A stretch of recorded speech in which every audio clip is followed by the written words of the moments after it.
सिद्धेभ्यः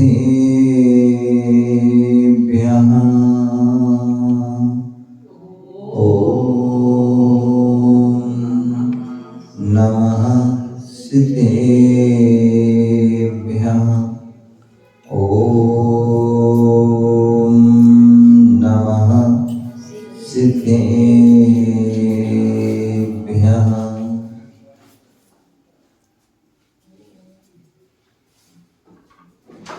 नमः श्रीवर्धमानाय निर्धूतकलिलात्मने सालोकानां त्रिलोकानां यद्विद्यादर्पणायते यद्विद्यादर्पणायते यद्विद्यादर्पणायते गुरुवापान्तनो नित्यं यानि दर्शननायका चारिताणो गम्भीरा मोक्षमार्गोपदेशिका मोक्षमार्गोपदेशिका नमिदूढभड्डमाणं परमपाणं जीर्णं तु सोदेणे भोछामीरयणसारं सायारण्यानदं मीणम् नमो हरिहन्ताणं नमो सिद्धाणं नमो आहिर्याणं नमो अज्जायाणं नमो लोये सब्बसाहुणम्। बोले पंच परमेष्टि भगवान की बोले 2400 भगवान की बोले चिंतामणि पारसनाथ भगवान की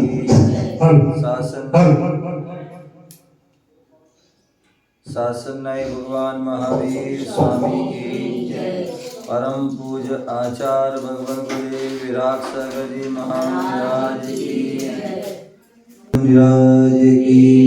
परम पूज्य आचार्य भगवान गुरुदेव विराट सागर जी महाराज की परम पूज्य भट्टाचार्य आचार्य विशुद्ध सागर जी महाराज की अहिंसामय विश्व धर्म की तीर्थराज संवेद शिखर की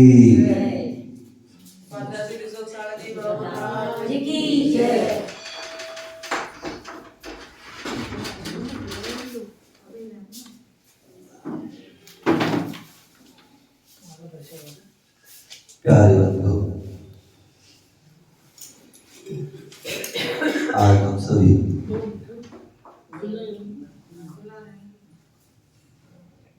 सभी मध्य प्रदेश की राजधानी भोपाल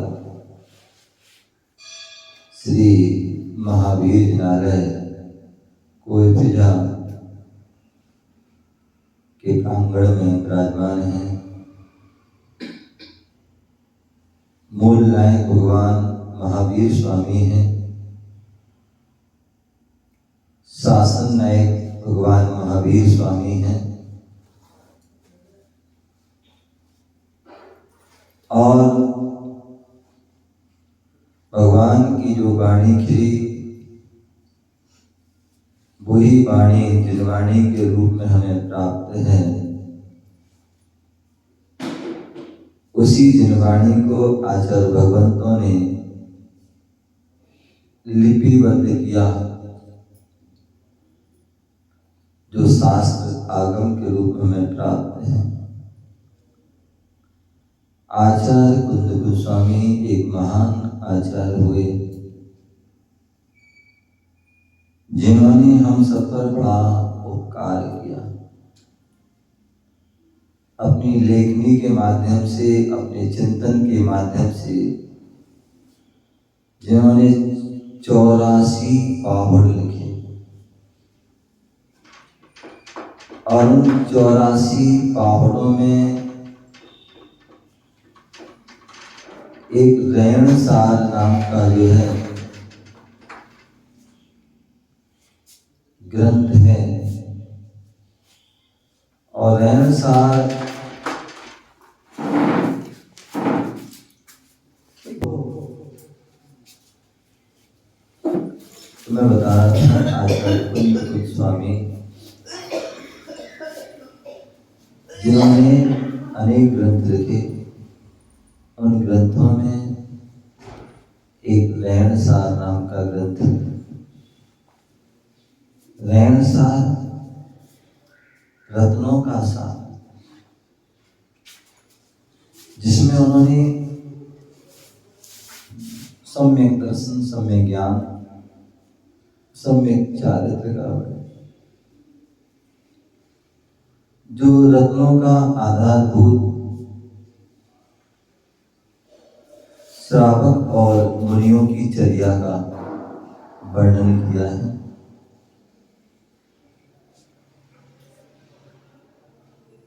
और ऐसी उस चर्या रैणसार एक ऐसा ग्रंथ है जिसमें जो है आचार्य कुंद स्वामी ने दोनों धर्मों का एक ही ग्रंथ में वर्णन, अनेक अनेक आचार्य वर्णन तो किए लेकिन अलग अलग किए। मूलाचार में मुनियों का वर्णन, भगवती आरण्य, मरणकटिका, आराधना सार आदि ग्रंथों में मुनियों का वर्णन। अनगा धर्मामृत जिनमें मुनियों का वर्णन। अनेक श्रावकाचार लिखे जिनमें श्रावकों का वर्णन, श्रावकों का वर्णन। लेकिन कुंद स्वामी ने अपना सोच चिंतन विचार करके दोनों को एक साथ, दोनों का एक साथ वर्णन किया। वही बात यहां बता रहे हैं। 11वें नंबर का यहाँ पर गाथा चल रही है और 11वें नंबर की गाथा में बताया गया कि श्रावक कौन, श्रावक कौन, मुनि कौन। बोले श्रावक कौन हो सकता है, मुनि कौन हो सकता है, कौन सा श्रावक श्रेष्ठ है, कौन सा मुनि श्रेष्ठ है, कौन सा श्रावक प्रशंसनीय है, कौन सा मुनि वंदनीय है। तो उसके लिए उन्होंने एक गाथा दी, 11वें नंबर की गाथा, जहां उन्होंने बताया दानम पूजम मुखम सावय धम्मो नातेन बिना। दानम पूजम मुखम सावय धम्मो नातेन बिना। श्रावक का धर्म क्या है? दानम पूजा, दान देना, पूजा। इस श्रावक का धर्म है और ये प्रतिदिन करना है। एक दिन कर दिया वो नहीं, प्रतिदिन, प्रतिदिन जो करते हो तभी आप श्रावक हो, अन्यथा आप श्रावक नहीं हो। उसी प्रकार जो है मुनि कौन, कौन से मुनि श्रेष्ठ है, कौन महान है? तो बोलिए जो है ध्यान क्षैणम यति धम्मो नातेन बिना। बोले यति धर्म क्या है? बोले ध्यान क्षैणम, ध्यान और अध्ययन। क्या? ध्यान और अध्ययन, ये जो है यति का धर्म। जैसे श्रावक के लिए 2 काम जरूरी है, उसी प्रकार मुनि के लिए विद्या 2 कर्म करना आपको जरूरी है, अध्ययन और ध्यान। अध्ययन ध्यान, और दोनों एक दूसरे के पूरक हैं। जहां ध्यान होगा वहां अध्ययन होगा। जहां पर ध्यान होगा वहां अध्ययन होगा, क्योंकि बिना अध्ययन के आप ध्यान नहीं कर पाओगे। बिना अध्ययन के तुम ध्यान नहीं कर पाओगे। कितने लोग बोलते हैं, बोले मुनीश्री दर्शन करने में मन नहीं लगता, पूजा करने में मन नहीं लगता, जाप करने में मन नहीं लगता, पाठ करने में मन नहीं लगता, स्वाध्याय में मन नहीं लगता। क्यों नहीं लग रहा है? क्यों नहीं करता? क्योंकि अभी आपने अध्ययन नहीं किया। अध्ययन नहीं किया। यदि आपने अध्ययन किया होगा कि दर्शन से क्या लाभ है, दर्शन की क्या विधि है, दर्शन में क्या विशेषता है, दर्शन का क्या स्वरूप है, यदि आपने ये जाना होगा, समझा होगा, तो आपका ध्यान जरूर लगेगा। क्या होगा? आपका ध्यान जरूर लगेगा। यदि आपने नहीं जाना होगा, नहीं पढ़ा होगा, नहीं सुना होगा, तो आपका ध्यान नहीं लगेगा। तो अध्ययन जरूरी है। अध्ययन होगा तभी ध्यान होगा। कहते हैं यदि हमें 48 मिनट ध्यान करना है, 48 मिनट ध्यान करना है, तो उसके लिए क्या करना होगा? घंटों आपको स्वाध्याय करना होगा, घंटों आपको अध्ययन करना होगा। जब घंटों अध्ययन करोगे तभी जो है थोड़ा सा ध्यान कर पाओगे। तो इसलिए उन्होंने दोनों कहा, ध्यान अध्ययन, ध्यान और अध्ययन। ध्यान करना है तो अध्ययन चाहिए, अध्ययन करना है तो भी ध्यान चाहिए। आप पढ़ रहे हो और ध्यान कहीं और है।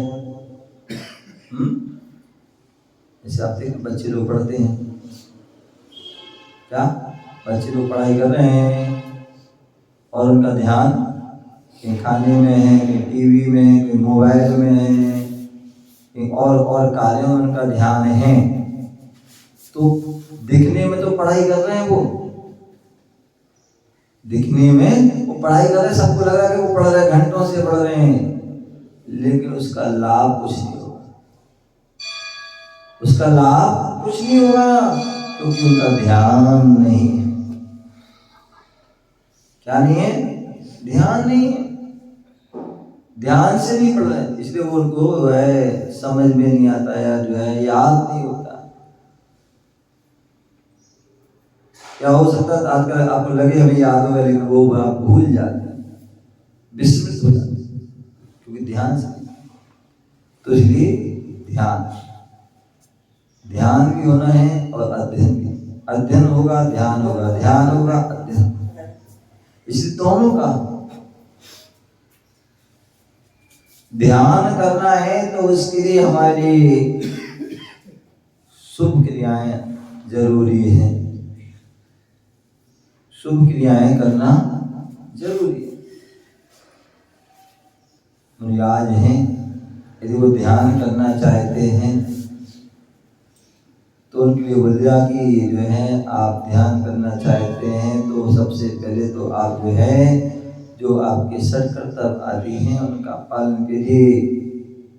आपके जो 28 मूल गुण आदि हैं उनका पालन कीजिए, तभी आप ध्यान कर पाओगे। तभी आप ध्यान कर पाओगे। आपको ध्यान करना है, शुद्ध ध्यान करना है, तो उसके लिए पहले बहुत सारी सीढ़ी हैं, उनको चढ़ना होगा। क्या? पाप रूपी सीढ़ी है, उसको जो है चढ़िए छोड़ करके। व्यसन रूपी सीढ़ी है, उसको छोड़िए। कसाय रूपी सीढ़ी है, उसको छोड़िए। राग द्वेष रूपी सीढ़ी है, उसको छोड़िए। मोह रूपी सीढ़ी है, उसको छोड़िए। क्रम क्रम से बढ़ते जाइए। जैसे जैसे बढ़ते जाओगे वैसे वैसे आप ध्यान में लीन होते जाओगे। यदि शुद्ध में जाना है तो पहले हमें अशुद्ध से बचना होगा। और अशुद्ध किससे होता है? इन सबसे अशुद्ध होता है। इतनी भी रुचि है, चाहे पाप हो, व्यसन हो, कसाय, राग, द्वेष हो, आदि है, सब क्या है? ये अशुभ है, अशुभ क्रिया है, अशुभ कर्म है। इन कर्म के माध्यम से जो है हम अशुभ उपयोग में चले जाते हैं। और जब हम अच्छी क्रियाएं करते हैं, व्रतों का पालन कर रहे हैं, सप्त व्यसन का त्याग कर दिया, चार कसाय का त्याग कर दिया, उनको समन कर दिया, राग देश को हम जो है उसका समन कर दिया, मोह का समन कर दिया, तो आपका क्या होगा? धर्म की क्रिया करोगे, धर्म की क्रिया करोगे। और धर्म की क्रिया करोगे तो उससे हमारी विशुद्धि बढ़ेगी, तो शुभ ध्यान होगा, शुभ योग होगा। क्या होगा? शुभ योग। और शुभ उपयोग ही हमें शुद्ध उपयोग की ओर ले जाने वाला होता है, ऐसा हमारे आचार्य भगवान कहते हैं।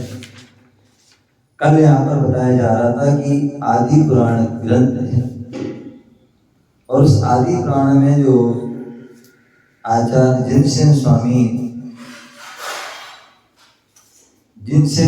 21वें सर्ग में 158 नंबर के श्लोक बता रहे थे कि वस्तु धर्म का अनुयायी होने के कारण से धर्म ध्यान ऐसा सार्थक नाम प्राप्त हुआ है। क्या बोले? वस्तु धर्म। यदि आपसे कोई पूछता है धर्म की परिभाषा, तो उसकी परिभाषाएं अनेक परिभाषा, और हमारे आचार्यगण तीर्थंकर गण जैसे जिसकी योग्यता होती है उसको वैसे ही वह लक्षण बताते हैं, परिभाषा बताते हैं। कोई अहिंसक व्यक्ति है, अहिंसक व्यक्ति है, यदि हम उसे जो हमें धर्म का स्वरूप बताना है तो हम क्या कहेंगे? बोले अहिंसा परमो धर्म। क्या बोले? अहिंसा परमो धर्म। अहिंसा ही परम धर्म। किसी जीव के प्राणों को घात करना, किसी जीव की आत्मा को दुखाना, किसी जीव को कष्ट देना, पीड़ा देना, वेदना देना, ये सब क्या है? ये सब क्या है? ये अधर्म है, और ये नहीं करना धर्म है। यही भगवान महावीर स्वामी का संदेश, अहिंसा परमो धर्म, जियो और जीने दो, ये धर्म है। कोई मिथ्या दृष्टि आदि है, विपरीत श्रद्धा वाला है, वो पूछता है अगर उसके लिए धर्म की परिभाषा बताना है तो क्या कहेंगे? बोले दया विशुद्ध धम्म। क्या? दया विशुद्ध धम्म। दया को धारण करना ही धर्म है। दया को धारण करोगे वही धर्म है, उससे ही विशुद्धि बढ़ेगी। यदि दया नहीं है, आप कितना भी पूजा पाठ व्रत आदि का पालन कर लेना, लेकिन विशुद्धि नहीं। विशुद्धि बढ़ाना है तो दया होना चाहिए। दया धर्म का मूल है, पाप मूल अभिमान। जैन धर्मों में भी यही बात है, दया धर्म का मूल। जब तक मूल नहीं है तब तक वह वृक्ष नहीं हो सकता। जड़ नहीं है तो वृक्ष नहीं खड़ा हो सकता, नींव नहीं है तो महल खड़ा नहीं हो सकता। तो दर्शन विशुद्ध दर्शन धम्मो मूलो, दर्शन मूलो धम्मो। आचार्य कुंद स्वामी कह रहे हैं क्या दर्शन धर्म का मूल क्या है। सम्यक दर्शन नहीं है तो ज्ञान कितना ही प्राप्त करना, कितना भी चार्ज कर लेना, कितना भी तब उपवास कर लेना, सब व्यर्थ है। क्योंकि दर्शन मूलो धम्मो, पहले दर्शन होना चाहिए, सम्यक दर्शन होना चाहिए। क्या होना चाहिए? सम्यक दर्शन होना चाहिए। सम्यक दर्शन होगा तो वहां दया होगी, वहां विशुद्धि की होगी। जब व्यक्ति सम्यक दृष्टि हो जाता है तो फिर उसके कहा जाता है कि अति चारित्रम कलुधम। क्या चारित्रम कलुधमो, चारित्र को धारण कीजिए। चारित्र को धारण करना ही धर्म है। आपने कितना भी ज्ञान प्राप्त कर लिया, कितना भी दर्शन है, लेकिन चारित्र नहीं है तो भी बेकार है। क्योंकि हमारे आचार्य उमा स्वामी महाराज के तत्वार्थ से पूछा गया मोक्ष मार्ग क्या है, मोक्ष मार्ग क्या है? तो उन्होंने बहुत सुंदर बात कही, सम्यक दर्शन ज्ञान चारित्राणि मोक्ष मार्ग। बोले सम्यक दर्शन, सम्यक ज्ञान, सम्यक चारित्र, तीनों की एकता ही मोक्ष मार्ग। केवल सम्यक दर्शन मोक्ष मार्ग नहीं है, सम्यक ज्ञान केवल मोक्ष मार्ग नहीं, केवल सम्यक चारित्र मोक्ष मार्ग नहीं है, तीनों की एकता ही मोक्ष मार्ग। तो इसी प्रकार यहाँ बोले हैं दर्शन मूलो धम्मो। यदि दर्शन है, सम्यक दर्शन है तो वह ज्ञान और चारित्र की कीमत है। क्या है? दर्शन है तभी ज्ञान चारित्र की कीमत है। और दर्शन होने के बाद दर्शन भी हुआ, ज्ञान हुआ, चारित्र नहीं है तो भी उसकी दोनों की कीमत कुछ नहीं है। दर्शन होने के बाद ज्ञान भी हो गया लेकिन चारित्र नहीं है तो भी तुम्हारा रमण कल्याण होने वाला नहीं है। बिना चारित्र के भी कल्याण नहीं, तो चारित्र का भी होना आवश्यक। और चारित्र के लिए हम रत्नात्रय धर्म भी, रत्नात्रय भी धर्म, रत्नात्रय को है सम्यक दर्शन, सम्यक ज्ञान, सम्यक चारित्र, रत्नात्रय भी धर्म है। और उस रत्नात्रय के लिए पालन के लिए, उसकी रत्नात्रय की जो है सुरक्षा के लिए, रत्नात्रय की रक्षा के लिए उसमें हमें बोले 10 लक्षण भी धर्म है। क्या है? 10 लक्षण रूप भी धर्म है। तो क्षमा मार्ग आर्य से तपस्या ब्रह्मचारी 10 लक्षण धर्म, ये 10 धर्म है। क्षमा को धारण करना, मार्ग को धारण करना, आर्य को धारण करना, शौच को धारण करना, संयम को धारण करना, तप को धारण करना, त्याग को धारण करना, आकिंचन को धारण करना, ब्रह्मचर्य को धारण करना, ये 10 धर्म है। ये 10 धर्म है तभी हम अपने संयम चारित्र आदि का पालन कर पाएंगे। 10 धर्म नहीं है तो नहीं। अंत में कह दिया कोई विराज है और उनके लिए भी समझाना कि भाई धर्म की परिभाषा क्या है। धर्म की परिभाषा क्या है? तो बोले गया बद्धु स्वभाव धम्मो। क्या? बद्धु स्वभाव धम्मो, जो वस्तु का जो वास्तविक स्वरूप है वो धर्म है। जीव का धर्म क्या है? जीव का धर्म क्या है?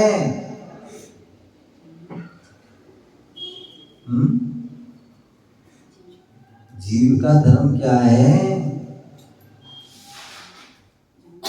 जीव किसे कहते हैं? अजीब किसे कहते हैं? जीव बोलो ना। चेतना ही लक्षण है उसका, चेतना ही धर्म है। क्या है? चेतना ही उसका धर्म है, जानना देखना ही उसका धर्म है, उपयोग ही उसका जो है धर्म है। चेतनता नहीं है तो फिर क्या है? अजीब है। क्या है? हम सभी जान रहे हैं, देख रहे हैं तो कौन है? जीव है। और जो जान देख नहीं रहा है वो अजीब है। तो ऐसे जो है पुद्गल का स्वरूप क्या है? पूर्ण गलन उसका जो है वो स्वरूप है। सभी के अलग स्वरूप हैं। धर्म द्रव्य का अलग स्वरूप है जो चलने में सहायक होता है, वो धर्म द्रव्य है, रुकने साहब वो धर्म द्रव्य है, जो अवगाहन देता वो आकाश द्रव्य है, जो प्रार्थना प्रणाम क्रिया आदि करता है, समय का परिवर्तन करता है। सबके अलग, सबका अलग धर्म है। जल का धर्म क्या है? शीतलता। जल का धर्म क्या है? शीतलता है। धर्म जल को हम कितना भी गर्म कर लो लेकिन क्षण में वह ठंडा। और अग्नि का स्वभाव क्या है? उष्णता। जब वो जलती है तब भी उष्ण रहती है, और जब बुझती है तब भी उसमें अंदर गर्माहट रहती है। तो जो उसके धर्म हैं वो सभी अपने अपने धर्म से युक्त हैं, तभी उनकी कीमत है। यदि उससे युक्त ना हो तो उनकी कीमत नहीं है। सोने की कीमत क्या है? सोने का स्वभाव क्या है? सोने का स्वभाव क्या है? उसका जो है पीलापन जो है उसका स्वभाव है, चमकना जो पीलापन है वो उसकी जो है वो उसका स्वभाव। यदि सोना है और पीला ना हो तो उसकी कोई कीमत नहीं है। तो इसी प्रकार सभी का अपना अपना स्वभाव, अपना अपना धर्म है। तो ऐसे स्वभाव को, धर्म को ध्यान रखना। तो यहाँ पर यही बता रहे हैं कि वस्तु धर्म का अनुयायी होने के कारण, वस्तु धर्म का जो वास्तविक स्वरूप है उसका अनुयायी होने के कारण धर्म ध्यान उसका क्या है? सार्थक नाम। धर्म ध्यान नाम सार्थक क्यों? क्योंकि वो वस्तु का जो धर्म उसका ही अनुयायी हो, उसको ही ध्यान करता, उनको ही जानता, उनको ही मानता है, इसलिए वो धर्म ध्यान। और जिसमें इस पर ध्यान करने योग्य पदार्थ हैं, ऐसे धर्म ध्यान का बार बार चिंतन करना। इस प्रकार से यहाँ पर जो है बताया गया था। आगे इसी बात को और बता रहे हैं 21वें सर्ग में 133 जो है श्लोक में आचार्य जिनसेन स्वामी कह रहे हैं। क्या कह रहे हैं? एक बार हाथ जोड़िए। तत्रानुपेतं यद धर्मात् तद ध्यानं धर्ममिष्यति, धर्मो हि वस्तु याथात्म्यम् उत्पादादित्यात्मकम्।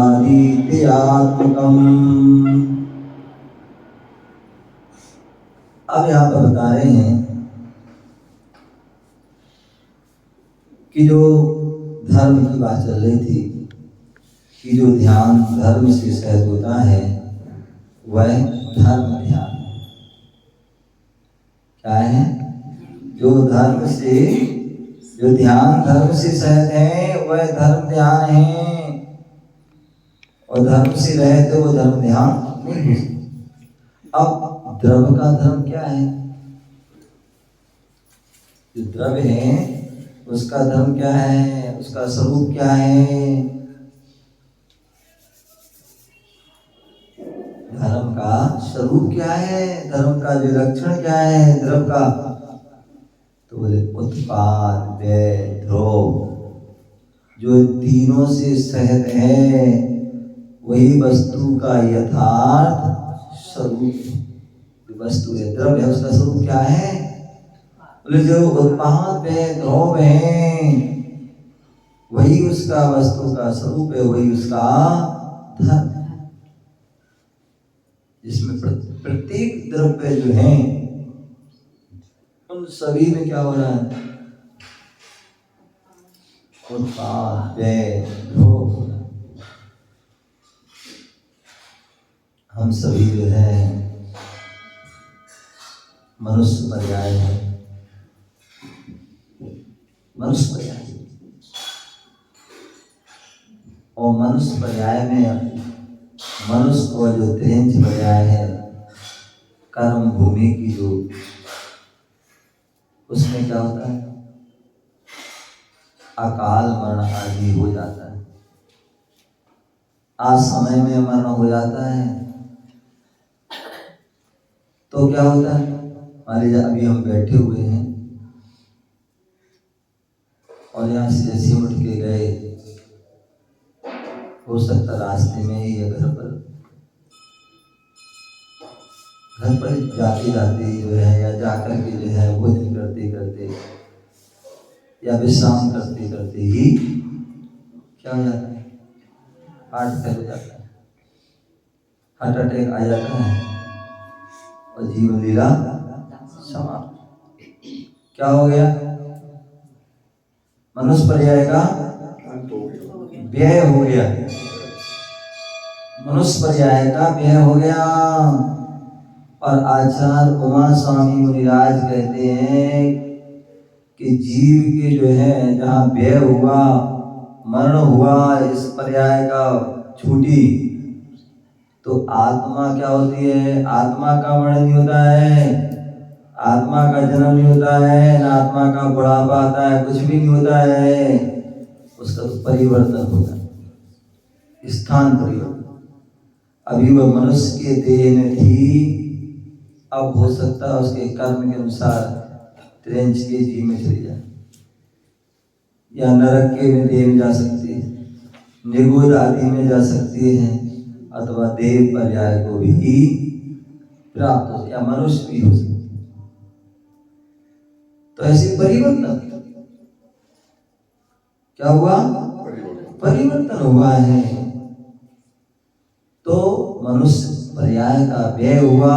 और आचार्य भगवान उमा स्वामी तो ये भी कहा है कि आत्मा, बहुत से लोग बोलते ना, अन्य लोग बोले उनकी आत्मा भटक रही है। क्या कर रही है? उनकी आत्मा वर्षों से भटक रही है, उनके शरीर में चली गई, ये हो गया वो हो गया आदि कितनी सारी मनगढ़ंत बातें रहती हैं। जैन धर्म कहता है जीव का प्राणांत होने के बाद यह आत्मा बिना शरीर के कितने रह सकती है?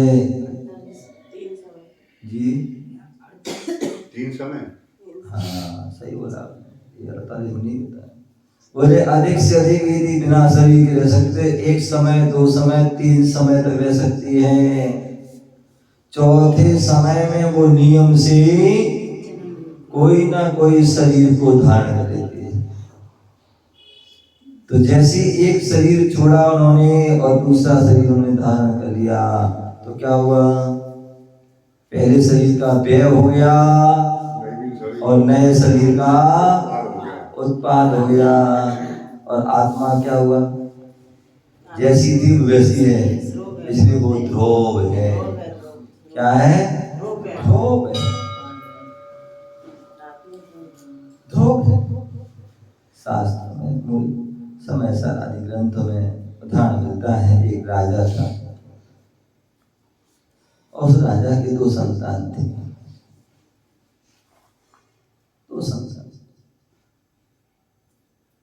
राजा ने अपनी पुत्री के लिए एक हार बनवाया, हार बनवाया। और जैसी हार बनवाया तो लड़की तो बहुत खुश हो गई, प्रसन्न हो गई, बहुत प्रसन्न हुई। पापा ने मुझे बढ़िया हार बनाया, सोने का हार बनाया, रत्नों का हार बनाया, खुश हो गई, बहुत प्रसन्न। इतनी खुशी वो नृत्य करने लगी। अब जो बगल में उसका बेटा खड़ा हुआ था, बड़ा दुखी हुआ और उसने जिद पकड़ ली कि मुझे जो है मुकुट बनवाना है। क्या करना है? मुकुट बनवाना है, और इसी हार का ही मुकुट बनवाना है। तो उसके पिता ने, राजा ने कहा, मैं बेटा मैं तुझसे बनवा दूंगा, बहुत सारे अपने पास सोना है, बहुत सारा अपने पास धातु है, उससे बनवा। बोले नहीं, मुझे तो इसी से बनवाना है, इसी से बनवाना है।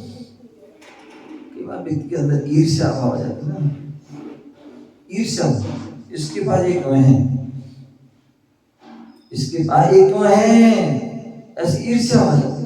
अब इसको कैसे इससे प्राप्त करें, ऐसे कैसे इसका नष्ट करें, ऐसे भाव आ जाता है।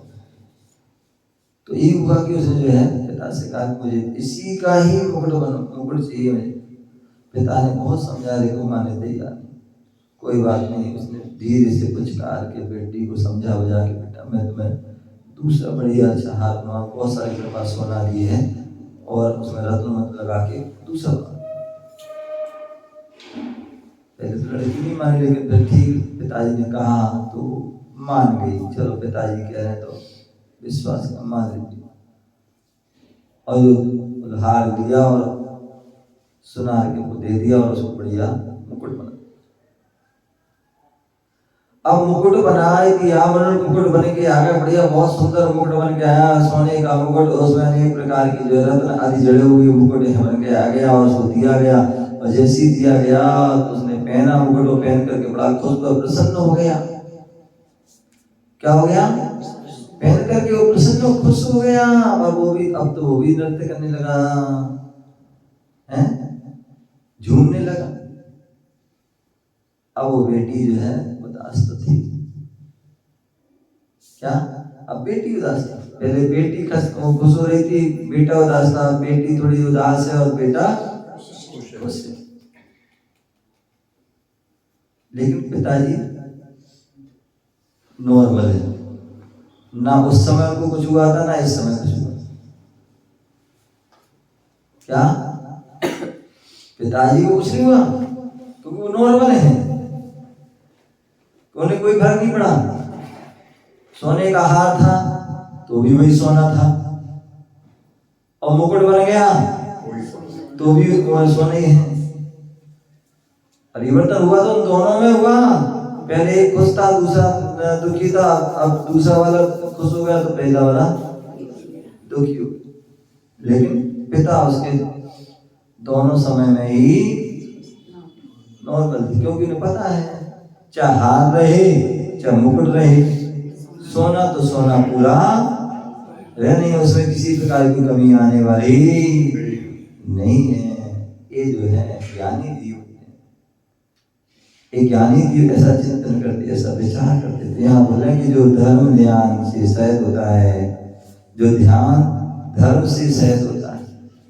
ध्यान तो सभी करते हैं, ऐसा कोई जीव नहीं है जो ध्यान नहीं करता हो। ध्यान सभी करते हैं, लेकिन सभी धर्म ध्यान नहीं करते हैं। ध्यान तो और भी ध्यान है, आर्थ ध्यान, दौत ध्यान आदि सांसारिक ध्यान, जो संसार को बढ़ाने वाले हैं। विषय भोगों का ध्यान करता है, कसायों का ध्यान करता है, पापों में ध्यान लगा रहता है, लेकिन उससे तो हमारा जो है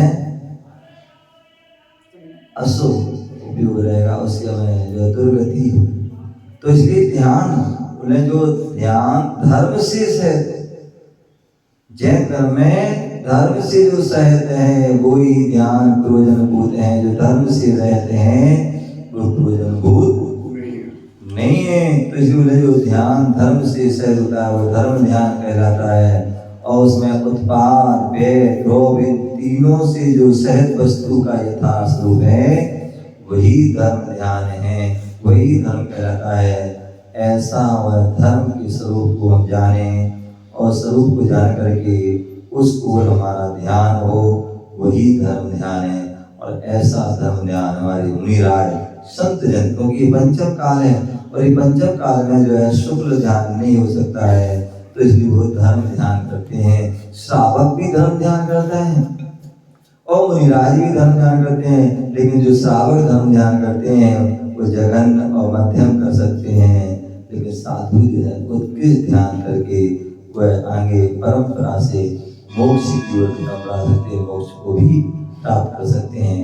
ऐसा वह ध्यान की ओर हम कदम बढ़ाएं, प्रार्थना प्रयास करें, अभ्यास करें, पुरुषार्थ करें, तो निश्चित ही हम क्रम से एक दिन धर्म ध्यान की उस उत्कृष्टता को प्राप्त करेंगे।